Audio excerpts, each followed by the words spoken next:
Yeah, man. Yeah. Another episode Oh yes. Infinite. Infinite.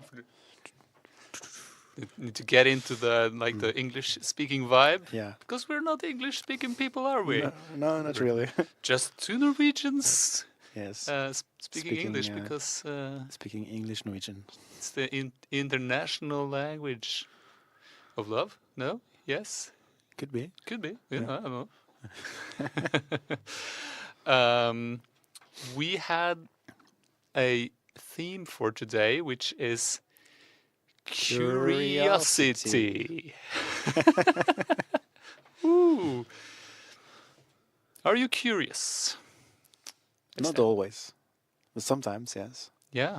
I'd like to say I'm always curious, but it's not true. Because sometimes I want to live in a comfortable idea that I know how the world works. Yeah, then curiosity stops, right? Yeah. No reason to be curious if you know Because everything. if I know how everything works, I can have control and I can get the outcome that I think I want. You want to reach level of architect actually, because Yeah. then you have the full insights of how everything works. And So then I realize after I get what I want that it wasn't exactly what I wanted. I might wanted something else. so maybe curiosity doesn't stop Yeah. at the end. Yeah. Actually, just continue, because I guess like curiosity is such a strong drive. Yeah. Right? Because you want to know what's up.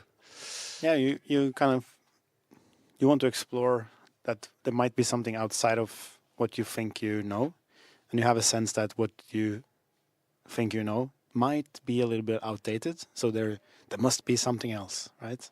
Yeah. So the positive side of curiosity is that the exploration, I want to know discover more of Yeah. life. The negative or the backside of curiosity is that if you lean too much on it, you never learn to trust what you actually know. Yeah. So you need to sort of spend some time actually processing your knowledge. Yeah. Not just moving forward, Yeah. And asking new questions. And like when you actually grow, you learn stuff that kind of becomes the building blocks of your next level of understanding. So if you always live in a curiosity, you can avoid taking responsibility for the actual knowledge that you are gaining. So you never actually integrate it. So that's the backside of it. The positive side of it is, of course, that you grow. But there is a trap. Yeah, I guess like, curiosity sends you out on this journey, right? Yeah. To find some answers.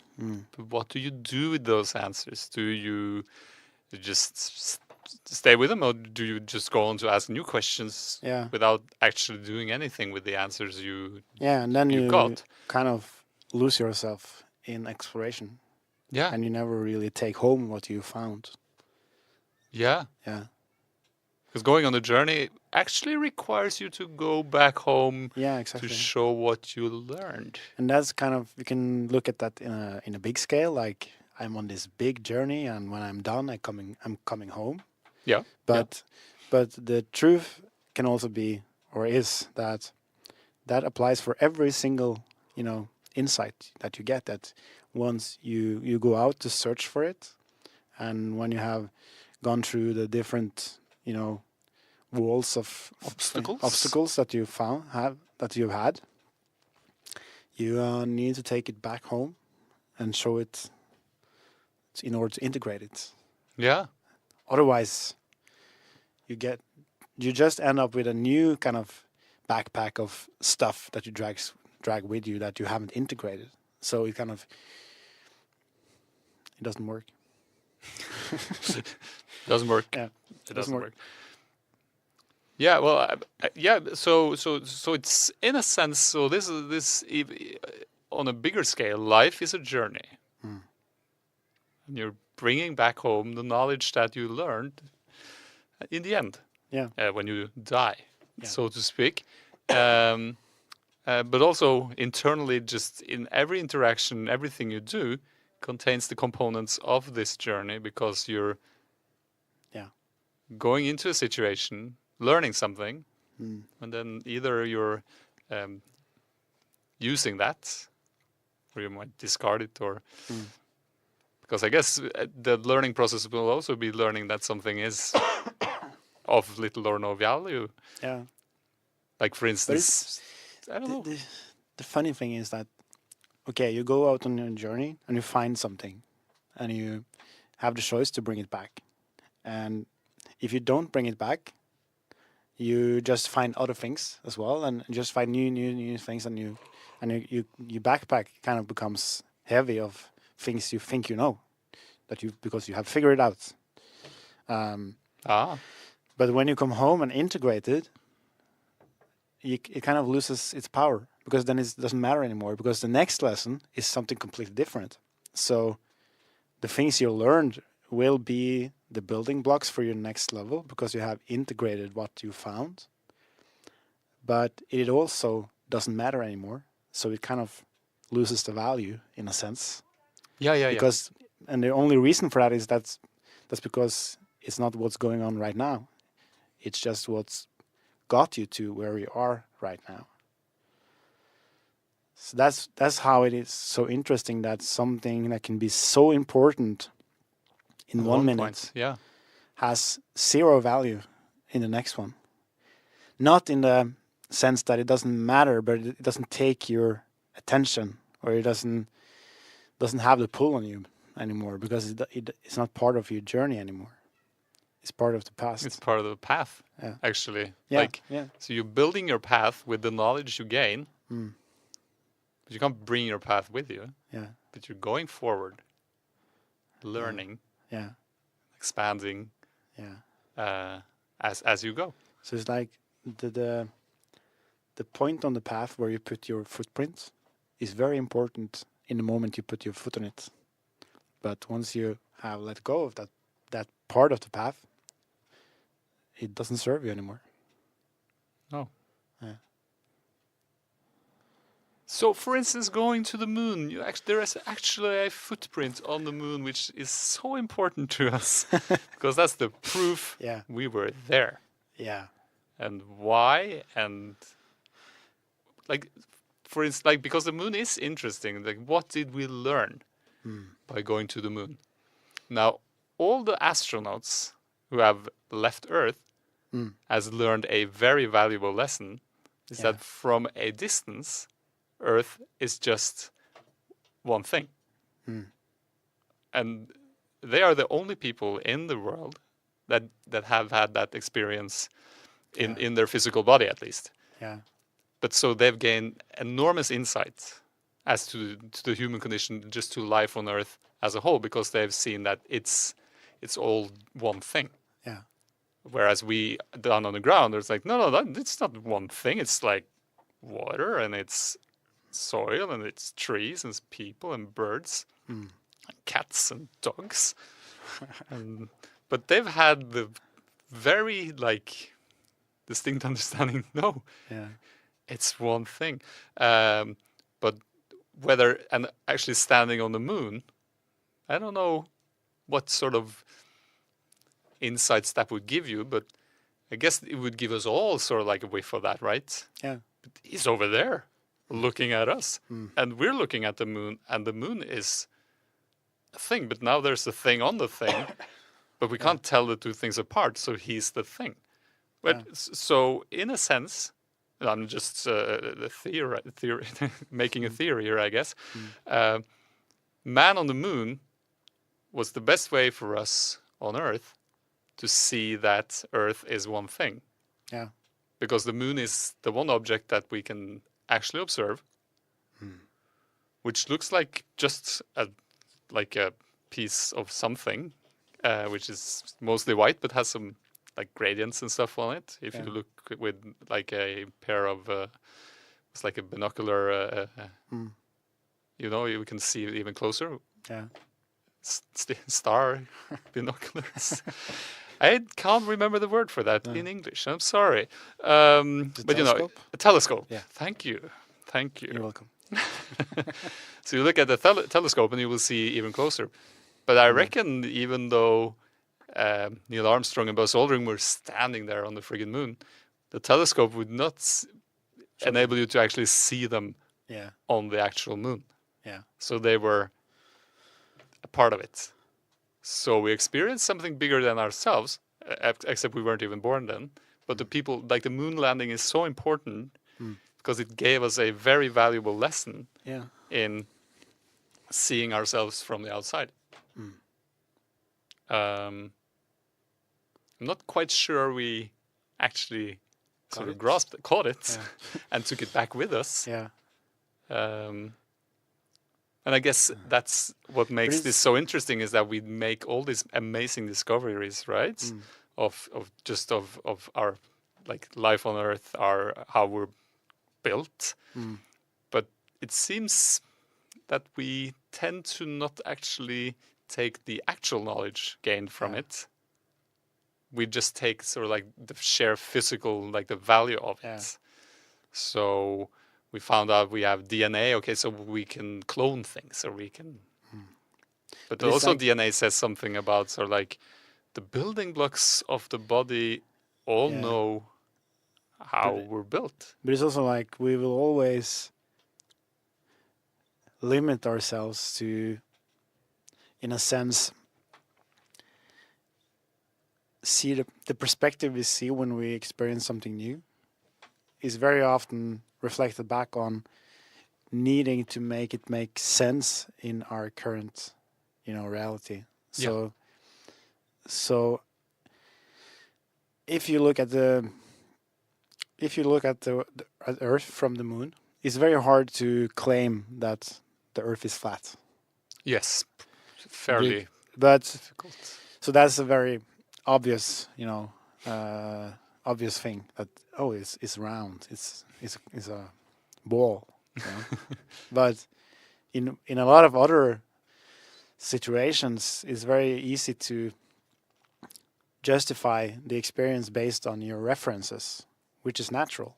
Like if a religious person have a spiritual experience, it's very easy for that person to limit that experience to kind of The religious view, context, context. So it is so, and not to judge religion, but just to point that it will always be limited to your current reality unless you are willing to change your identity. Like if I'm a religious person and have a spiritual experience, a higher kind of experience, Yeah.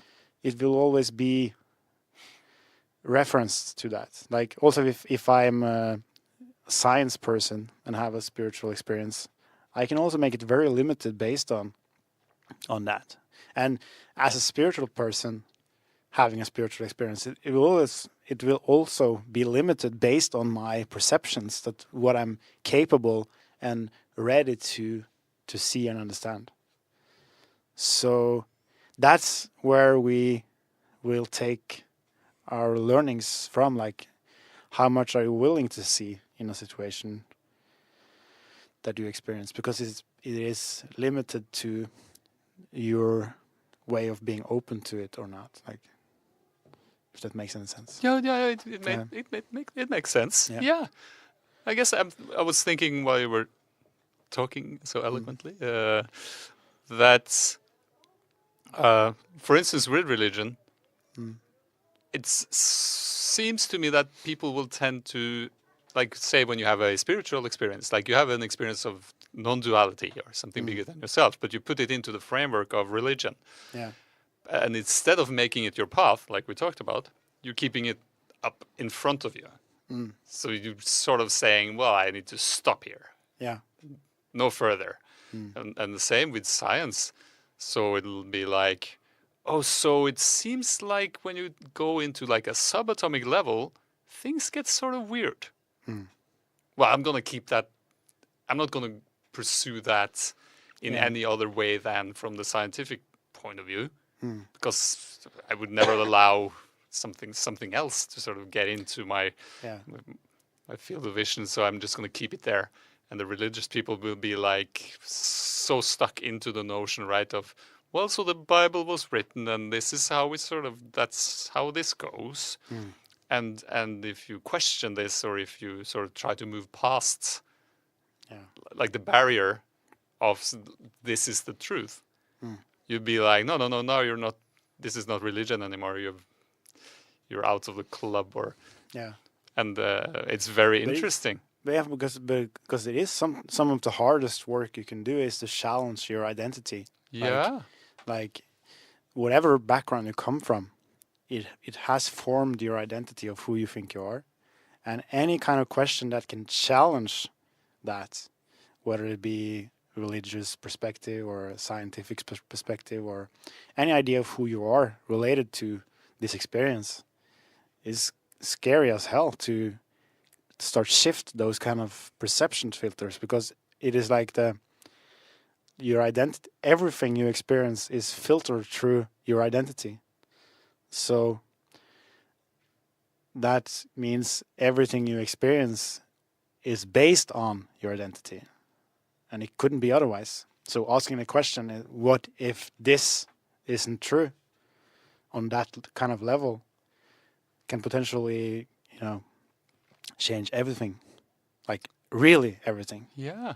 And It's sort of weird, right? So when you're a kid, right? So you start building your identity, but it seems we have this idea that at some point your identity is complete. yeah, So it's like a jigsaw puzzle. So it's like 2,000 pieces, and then you gain 2,000 pieces of information, Yeah. which you've put in your backpack, and you're whole. But then these things come in and question these jigsaw puzzles, jigsaw pieces that you've sort of collected so meticulously, and they've made like a perfect picture. That's who you are. Yeah.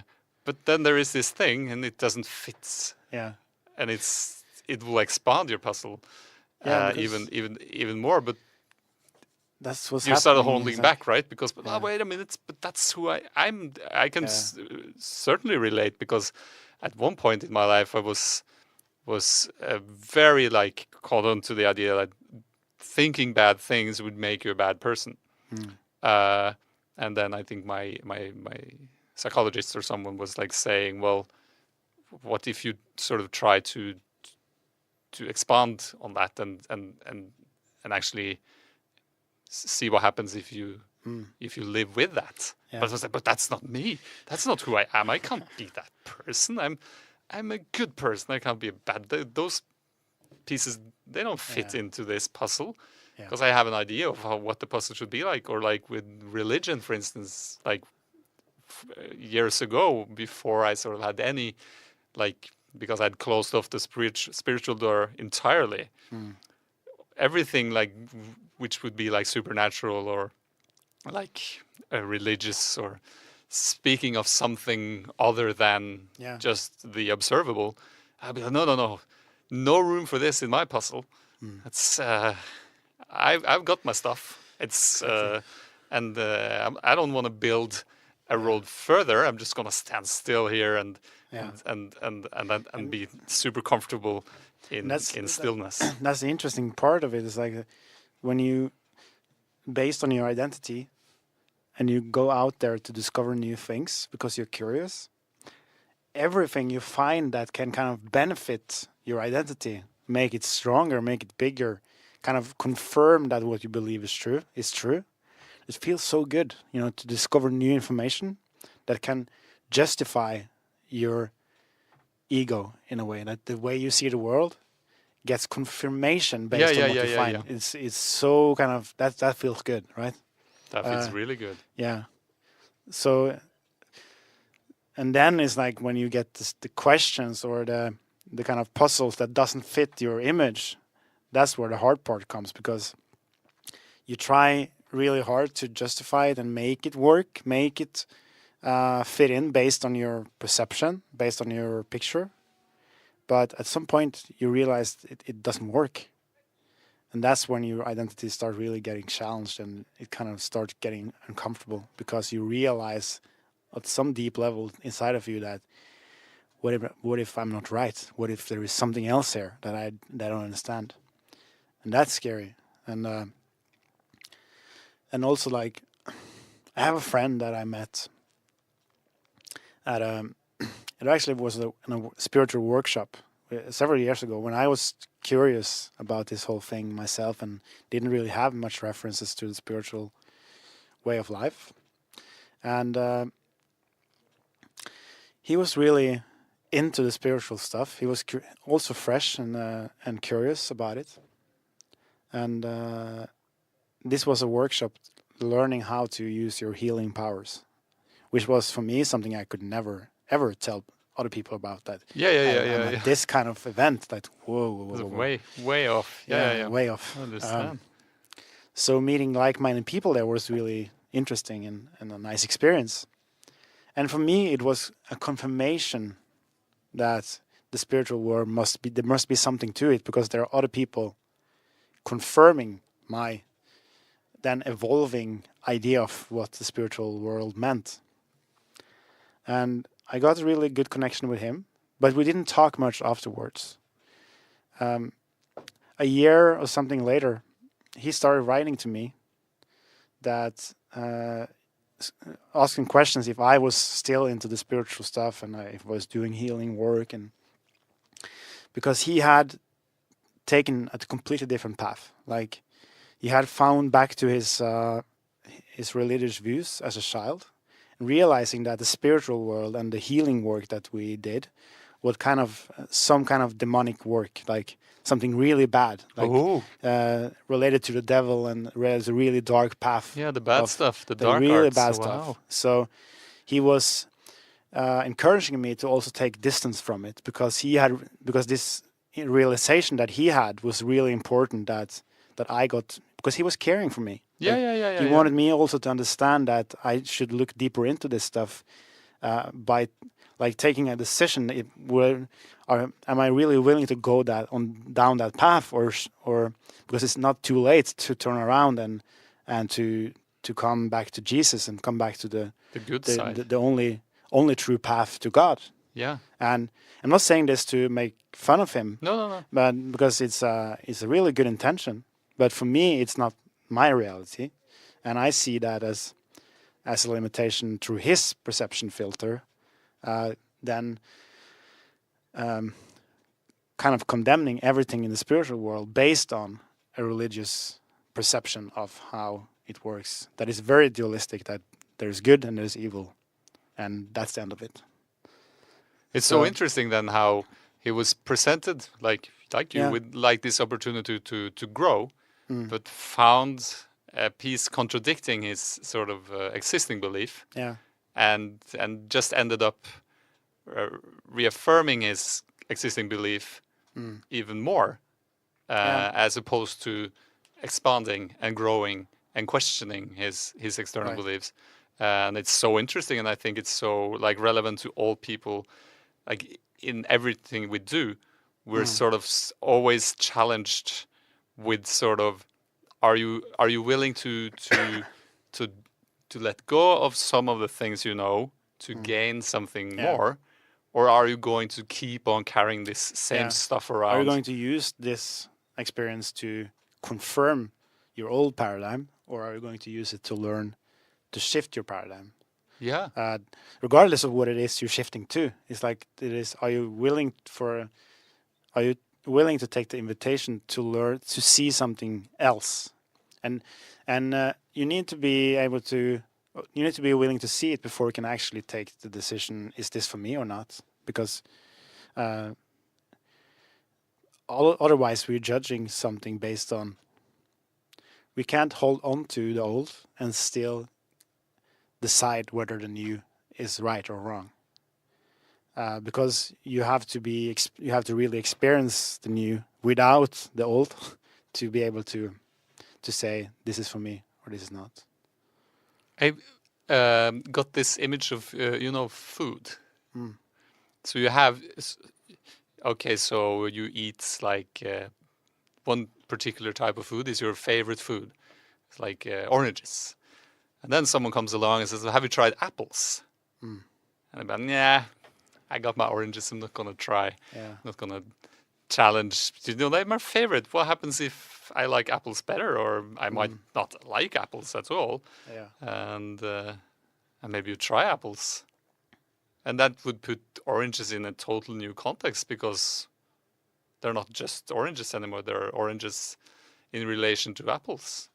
So you've just sort of expanded your entire taste universe, Yeah.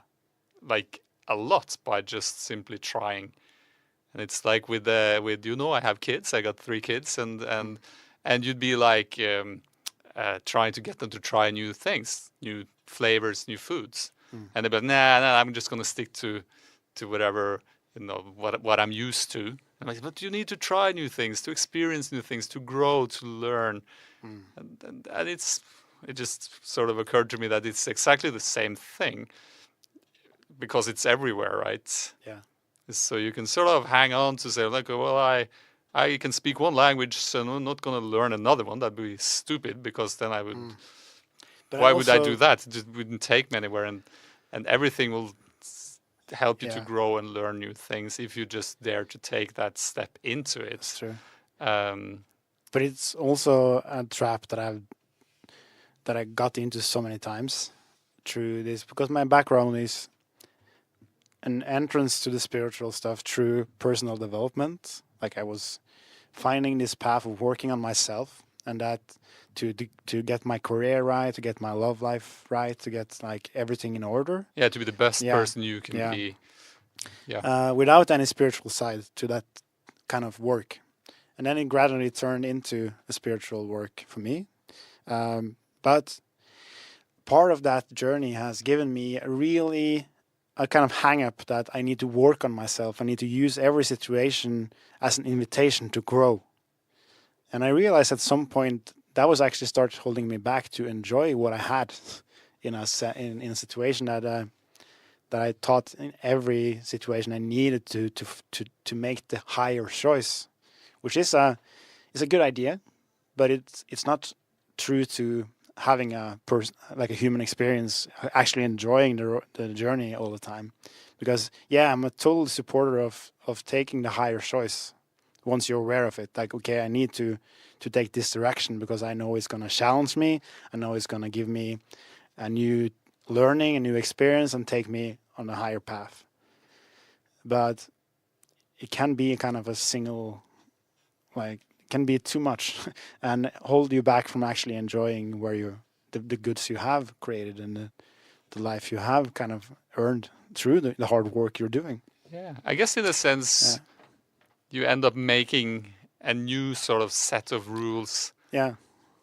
and truths that actually need to be Yeah. taken apart.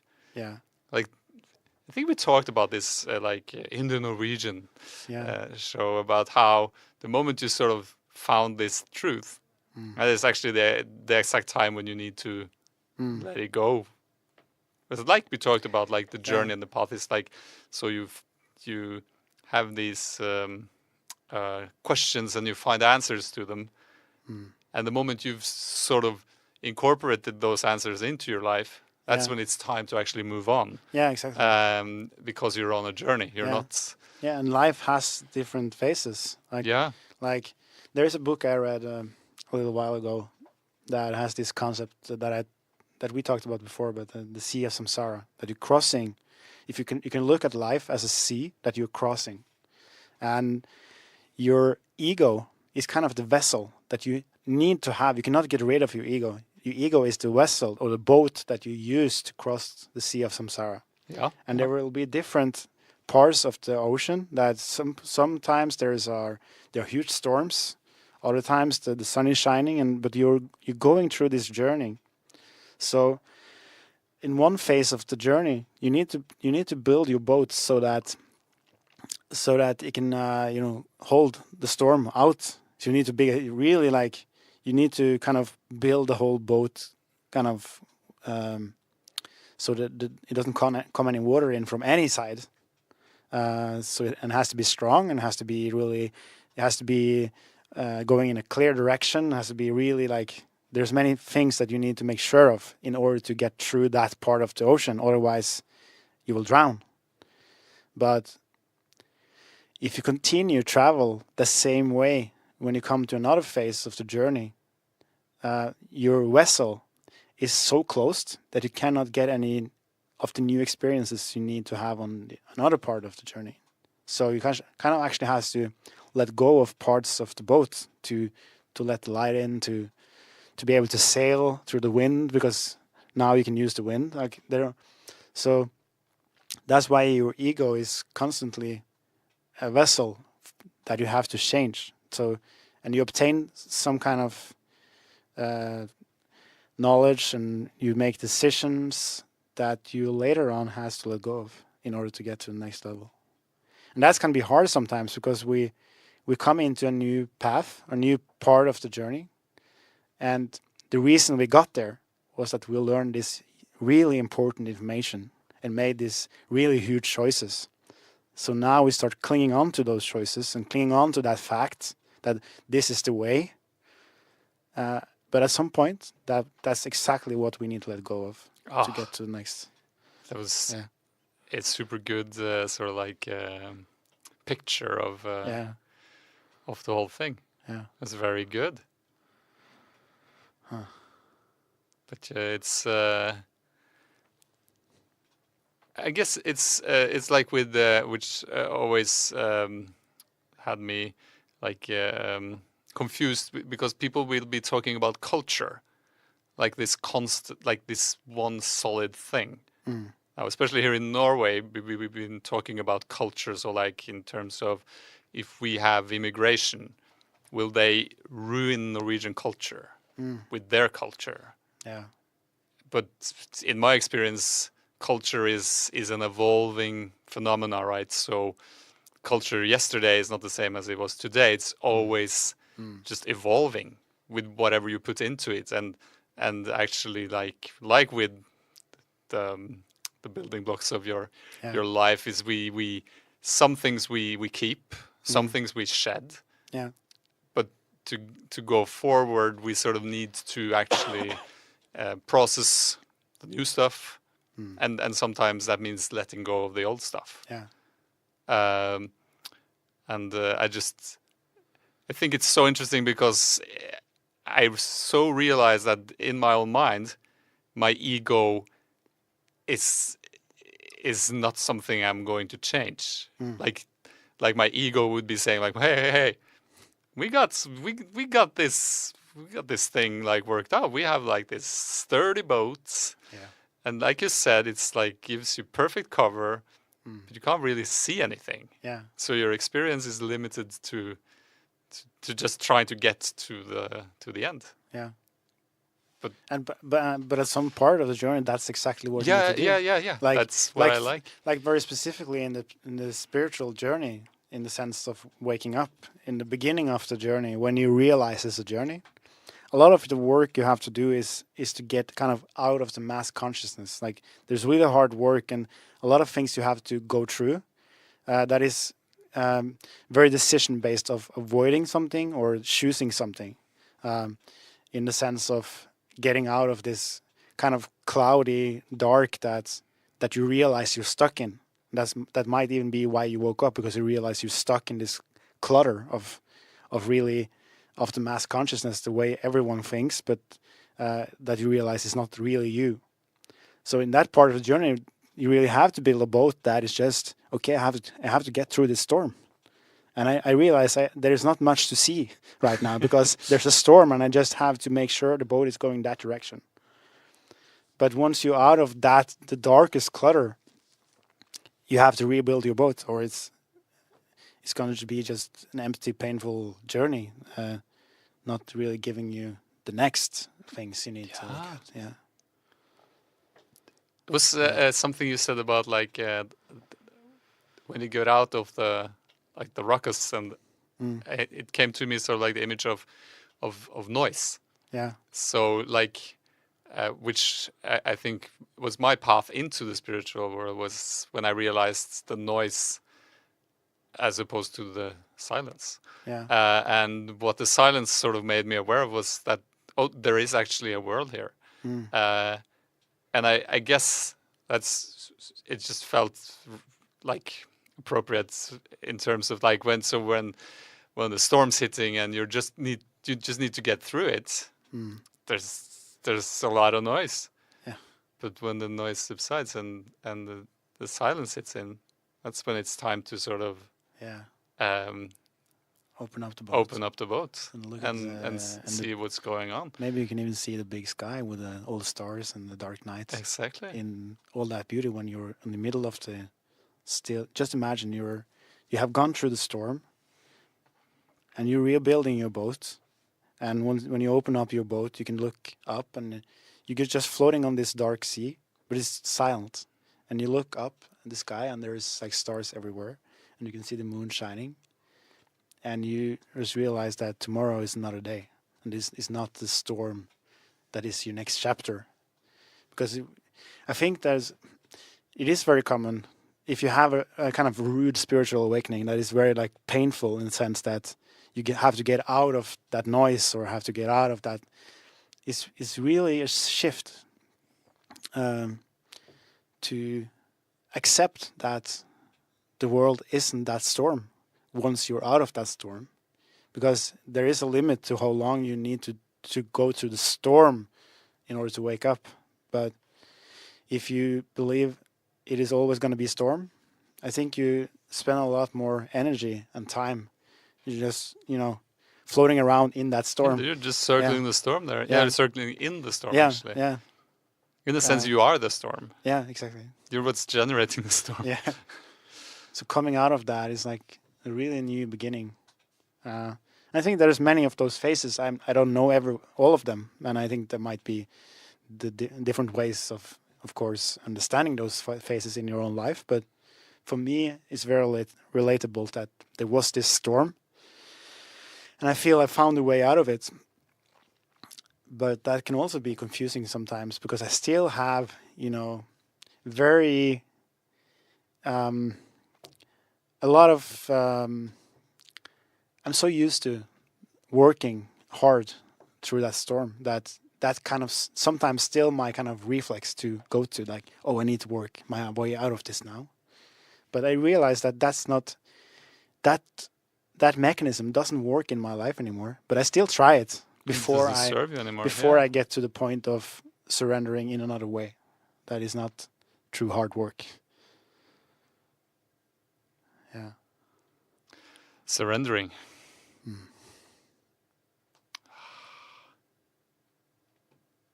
In a world with infinite possibilities, Yeah. you should also try to surrender every once in a while. Yeah, I think it's a good idea. Also, if you're getting robbed. Whatever surrendering means, though. Yeah. What does it mean? What does surrendering mean? That's like another episode. Yeah, I think so. Yeah. I think so. How many questions can you ask? How curious can you be?